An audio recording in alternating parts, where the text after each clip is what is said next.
Okay, welcome back. Hopefully you have taken time between last video and this video to better articulate God's story and to get it in your mind to be able to know how you can do an elevator speech of God's story.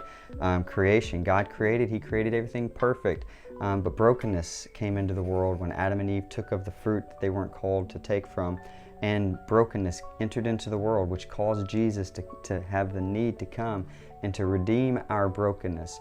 And whenever He came and died on the cross and was buried and rose again on the third day, He then gave us His Holy Spirit to live in us so that we can actually be the ecclesia, to be representatives of Him in this world. That's a 1, 2, 3, 4, 5 type of deal, right?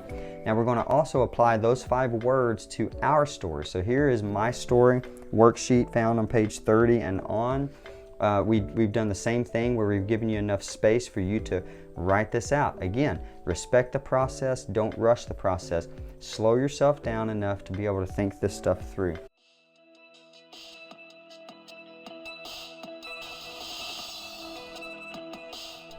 Okay, welcome back. Hopefully you have taken time between the last couple videos and now to really think about God's story and to think about your story.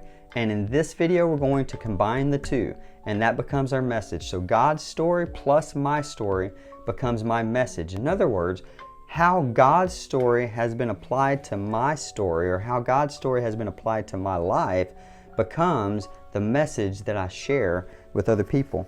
And then on pages 39 and on, we have a few pages that look like this. They're storyboarding of my message, because we've already solidified God's story and we've already solidified our story. Now we just combine the two in storyboard form in order to actually be able to have our message. So let's walk through my story a little bit so you can see an example. So in the page 39, and you can see on page 91 in your journal what I'm showing you here in this video so that you can reference that again. But here's my story. So at the age of 9, my sister gets saved. She goes to camp at the age of 9 and she gives her life to Jesus. She comes back from camp. I'm 9, I'm not 10, so I wasn't able to go to camp until the next year. But she said that she gave her life to Jesus, so I didn't know what that meant. So I began to ask questions. At the age of 10, I would write this out in my storyboard. At the age of 10, I go to camp. I hear the gospel. I give my life to Jesus. At the age of 15, I feel called to ministry. I feel like God is calling me to ministry. Scares me to death. Not because I wanted to be rich and famous or anything like that.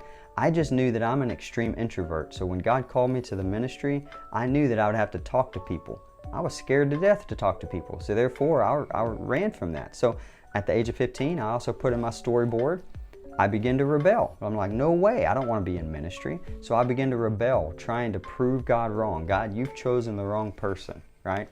And then at the age of 18, I lack peace in my life because of my new lifestyle. I'm not living the Jesus way of life, and therefore that gives me no peace. So I begin to pray for help. I did not know that I was praying for a car wreck, but God allowed me to go through a car wreck that actually God used to wake me up to my lifestyle and to turn me back on the right track. That's a whole nother story. But then at the age of 20, I begin my first ministry. Funny enough, God calls me to the ministry at the age of 15. He still gets me to go into ministry. It just took me a little bit of pain to get to that point, right? But this is my story, okay, of how God's story has been applied to my life. And then in the 8th box, I would write down, invite people to receive the grace that I did. This is how I storyboard at least a section of my life, a section of my message, okay? You have your own stories. What I would encourage you to do in this section is to bullet point or storyboard, block out little sections of your little micro stories, okay? And make about a 30-second, 1 to 3 minute little micro story based on each of the blocks, okay? So I could spend a minute talking to you about when my sister came back from camp at the age of 9. I can tell you some more details about my experience at camp at the age of 10.